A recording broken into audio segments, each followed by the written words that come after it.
from George's Gorgeous Gifts, and today I've been making some inlays. So this is just a sample piece that I'd made with polyurethane just to make sure that I had an original copy just in case this all went wrong. I am attempting to pour silicone into another silicone mould in order to do an inlay. So I didn't have a clue whether this would work because silicone often sticks to silicone. So I wanted to have a piece that I could make another mould out of if this all went wrong. So this is the silicone. I've just popped on my gloves, and it's a 1:1 ratio silicone.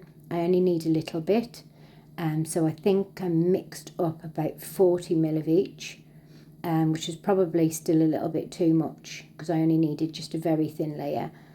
So it's a beautiful green colour, and then this side is like a clear, and when mixed together it's got like a little sparkle in it. It's lovely. I will link the brand down below. It is off Amazon. But if you've worked with silicone before, you'll know that all silicone is quite expensive. But so are inlays. So I thought this would be a really cheap way of making some really stunning inlays if it worked. So I've mixed up the silicone, like I say, 1:1 ratio. I have sped this up a little bit. I was stirring slower than this, as to not to get any extra bubbles in it. Although I have found that this is quite a good silicone, with very few bubbles in. So there are different types of moulds with varying degrees of flexibility in the silicone. As you can see here, this one is quite a flexible one. It was a cheap mould off Temu, I'm sure. If I can find the purchase, I will link it down below. But I'm not saying to go and pour silicone into your silicone mould, so do this at your own risk, because at this point I didn't know whether I was going to ruin the mould, hence the reason that I'd made a polyurethane copy. So I'm just pouring it into the middle. I should have poured it really a bit higher, but because of the way the camera was, I couldn't quite get to it. So I'm just making sure that it's all in the nooks and crannies. So this is quite a detailed mould. So I needed it to be perfect, to not have any gaps or missing bits or bubbles. Or so I did spend quite a fair amount of time getting in all the little gaps with the silicone, just to make sure that it was completely covered. But it is only a very, very thin layer. And at this point I realised that I had too much resin, and I had another cheap mould. This again is off Temu, by the side of me, but it's got some really stunning detailing. But you can see they are two different types of silicone that I'm using, so I didn't know, fingers crossed, that it was going to work. I have actually got a copy of this one that I'd made, so I didn't need to make a polyurethane copy. But I thought if this works, the possibilities to create your own inlays are endless, with some really, really stunning moulds and designs. But like I say, probably not wise to be doing it to any expensive moulds. I mean, I've got a few moulds that I paid over £20 for, and I think I'd be a bit apprehensive about using them.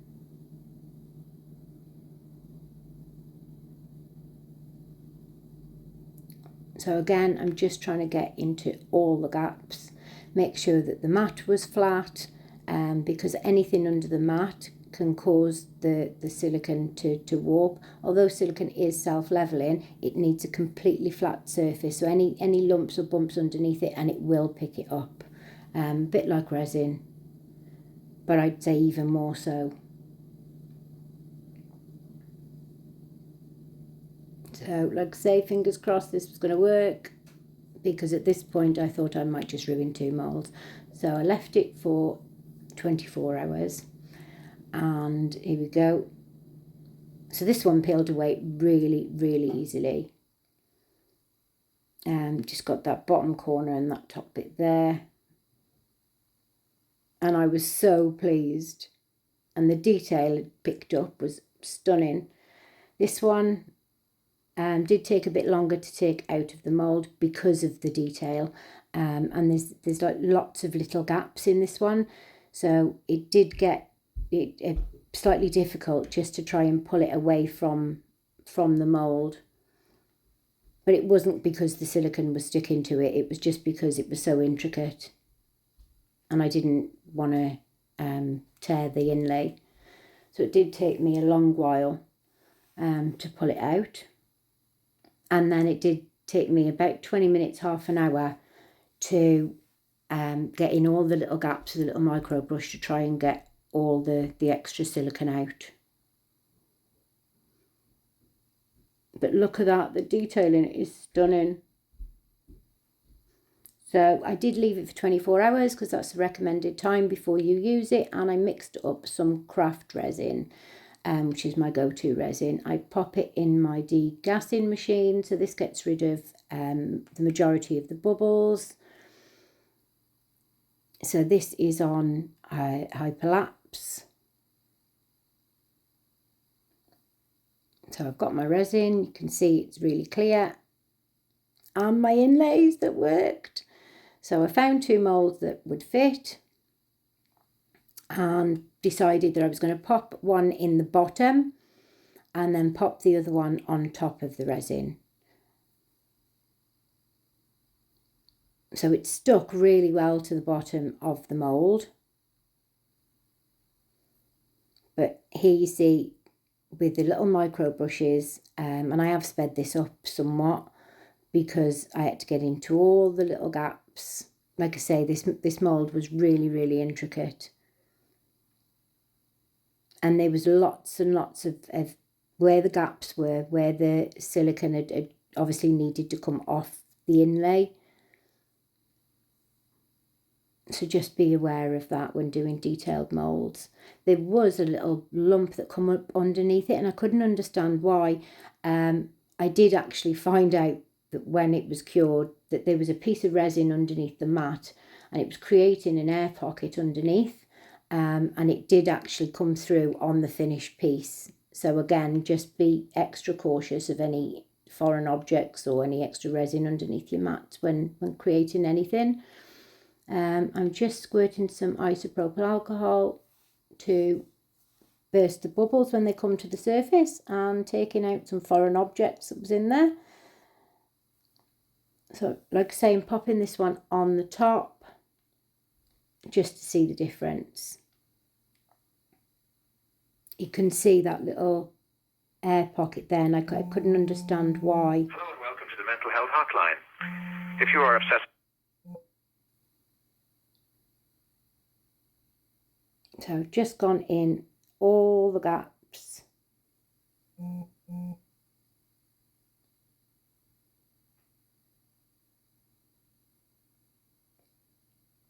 Right to the edges.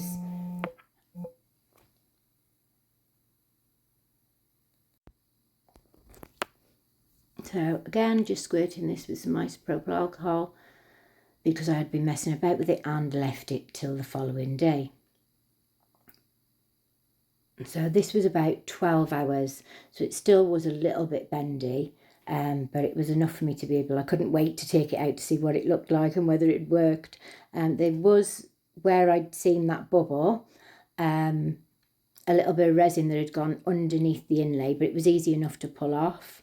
But look at the detail on that.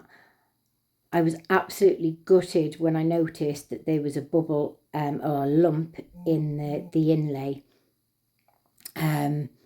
But again, it was because there was a piece of resin underneath my mat.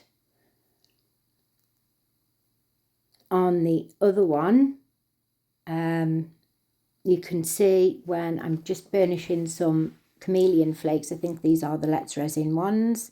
So I will drop the link down below. And I'm just really burnishing this. I think this is the green to the gold shift. And then my idea was to back this with black, just the gap where the inlay had been, to get the detail. So it did take some time with a soft paintbrush, just really getting in all them corners. And then giving it a wipe, because as we know, the flakes get everywhere. And then just going back in. I did make a second copy of these inlays because I wasn't quite happy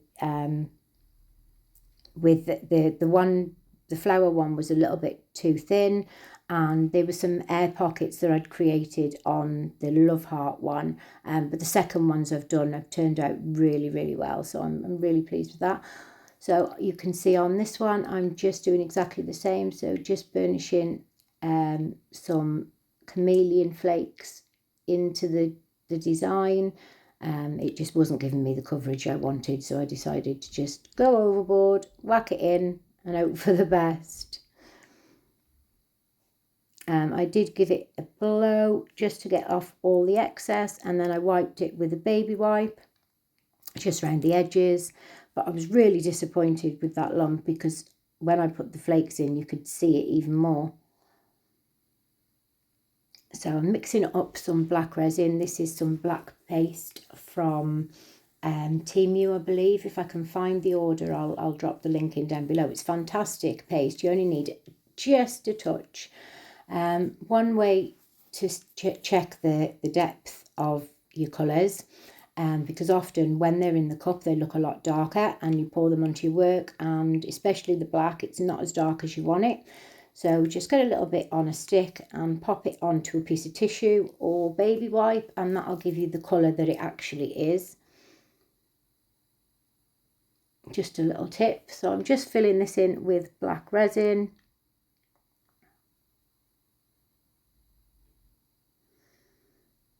You can see on the flower one where the resin had gone underneath.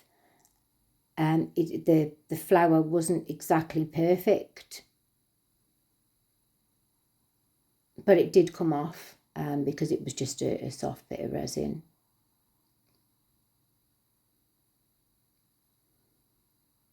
And I was a bit disappointed I didn't take enough care in making sure that it was equal both sides. So you can see that it's just off centre. But I think it's good to show that, you know, not everything's perfect, and this all was a complete trial. I haven't really done a lot of work with inlays because they are so expensive. So this is a fantastic way of creating your own.